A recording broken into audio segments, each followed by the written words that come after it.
Hello everybody, today's video is called The Gender Cake, Gender Expression, and it is the 5th video out of a series of 6, so if you haven't seen the Gender Cake overview video, please start there and work your way down so that you're not confused. Today's content is going to be about gender expression, and this is my favorite one, so I'm super excited about filming this video. So, that being said, gender expression is emotional.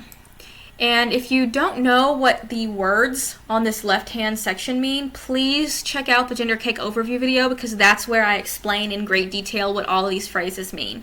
But emotional for gender expression is basically just like, how do you feel in any given moment? That's the long and short of it, really.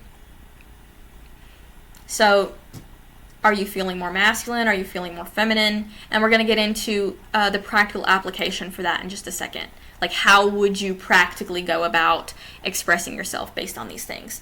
So, gender expression spans the spectrum from feeling more masculine than feminine to feeling more feminine than masculine.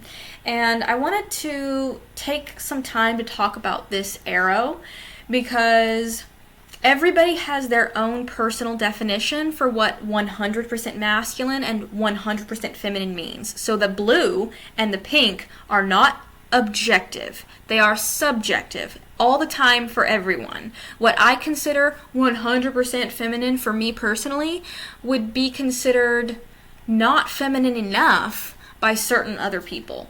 And everyone is allowed to form whatever opinions about this they want. Just remember that it is on a spectrum and that people get to decide not just where on the spectrum they are, but how much of this spectrum they are willing to slide between or flip back and forth between, whatever the case is. So that being said, okay. When you were a child in elementary school, you were probably shown this, all right? This is a model of an atom. You were explained what the parts of an atom were and how it looks and shown something like this probably, okay? Well, this is a map versus territory thing. So when it comes to this concept, I'm going to explain to you why the map is different than the territory. If you were hunting for buried treasure, the 2D map with the pictures on it and the instructions or whatever that you're using to find the treasure is not going to be the exact same as the physical process of using those symbols to find the treasure and dig it up. So in this case, in this example, the map is the drawing that you were given when you were a kid, and the territory is more of a real depiction of an atom, which is a little bit more abstract, right? Concrete is the territory, but the abstract concept that helps you make sense of the territory is the map. But they're not the same thing, okay?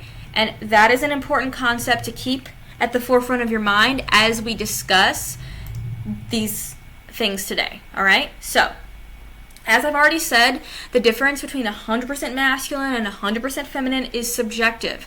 Everybody gets to determine what that means to them.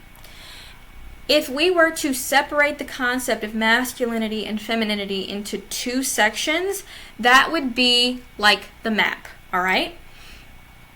However, when we are looking at people holistically, we are looking into the territory of the situation, okay? The real human beings are the territory. The concepts that we're discussing are the map.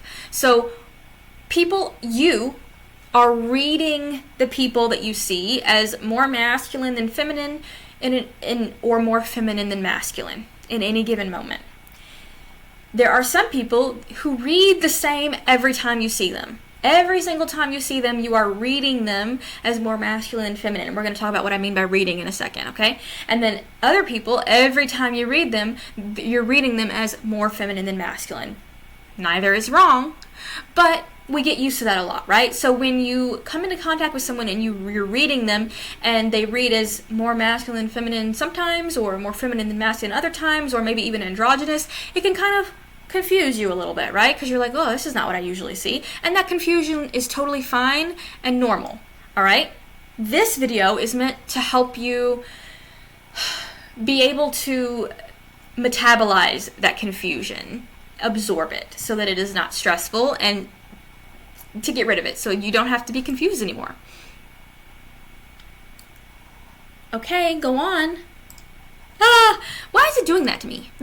Okay, so even though I totally respect a person's right to think about masculinity and femininity like a pink versus blue situation, remember that is the map and not the territory. When you are out in public and you are engaging with other human beings, you're seeing other human beings, it doesn't make logical sense to think this person is 100% feminine or 100% masculine, because if that's the map that you have, that you're holding when you're looking around trying to engage with other human beings, the buried treasure inside the psyche of other human beings, when you are doing that and you have a map that doesn't really give you a good understanding of the territory because they're not the same thing, you're treating them like a one-to-one, it can get a little bit messy and complicated and sometimes mean. And I'm sure you want to avoid being mean. So earlier I told you I was going to explain what I meant when I said read, when you're reading people, okay? Imagine a giant list of everything that society deems as masculine, and then another giant list of everything that society deems as feminine. And when I say everything, I mean both in appearance and behavior, all right?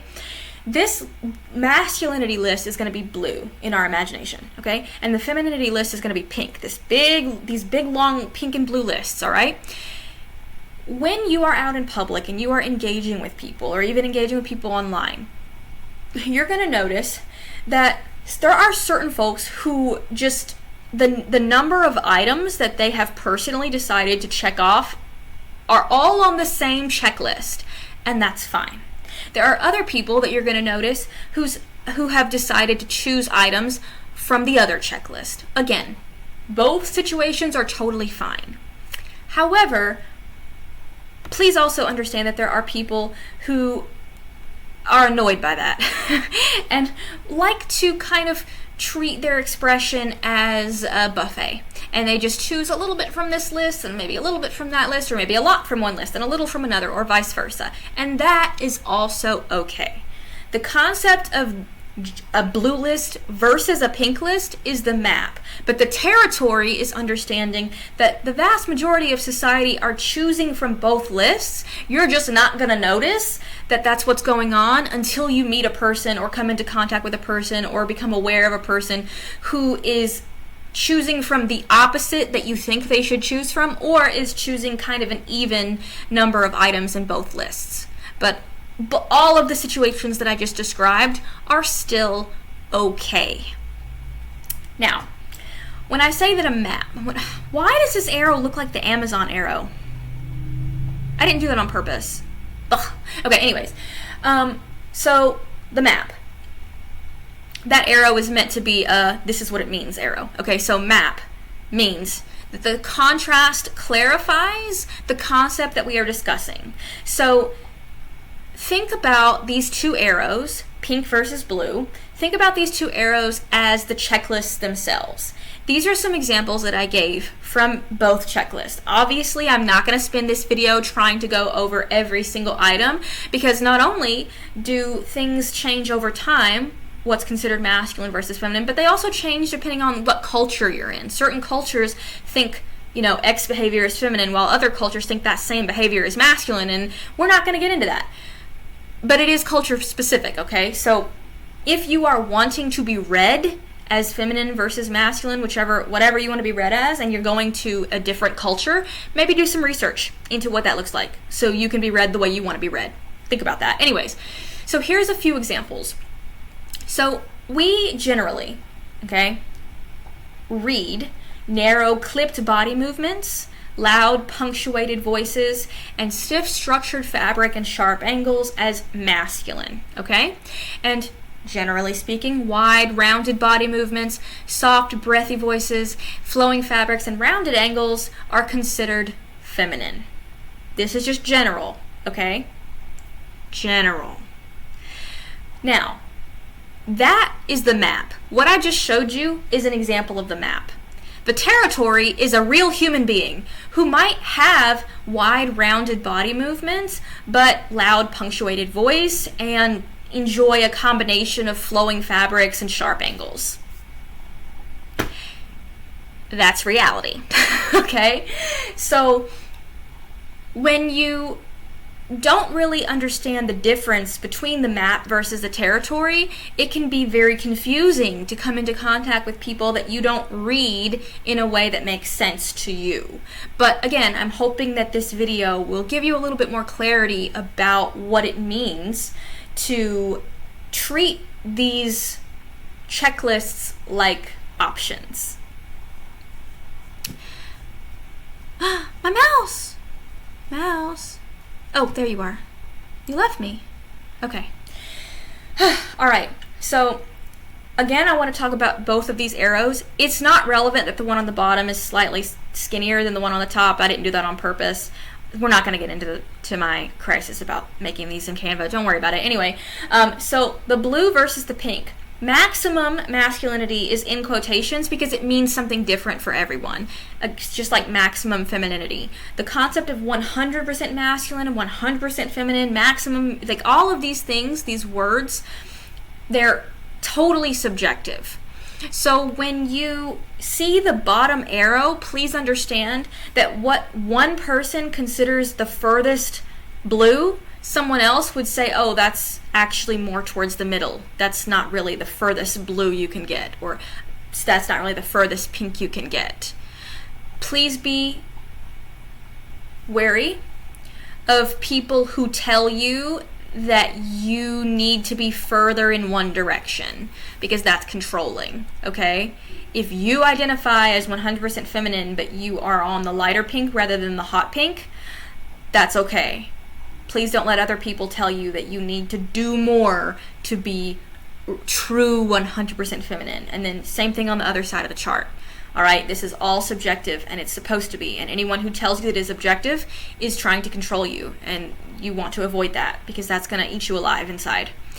So I wanted to contrast these arrows because I wanted to talk about how when we actually see a human being, really it's more like, oh, this person is being perceived by me in this moment as more masculine than feminine. Or, oh, this person is being perceived by me in this moment as more feminine than masculine. Regardless of where that is on the bigger arrow below. Okay? So, this is what this tier is for, all right? The more masculine you feel, the further towards the blue side you would be. The more feminine you feel, the further towards the pink side you would be.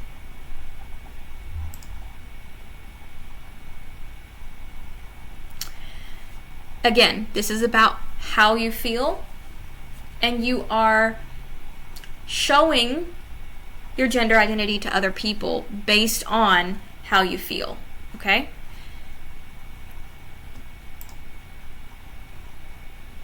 Why do I always feel like there's more slides than there actually are? I don't know. You know, I actually do little rehearsals of these, and I guess I get confused and whatever. Anyways, I'm not editing this out. If you enjoyed my video, please feel free to engage with it, and I will see you in the next one where we discuss the next topic. Bye.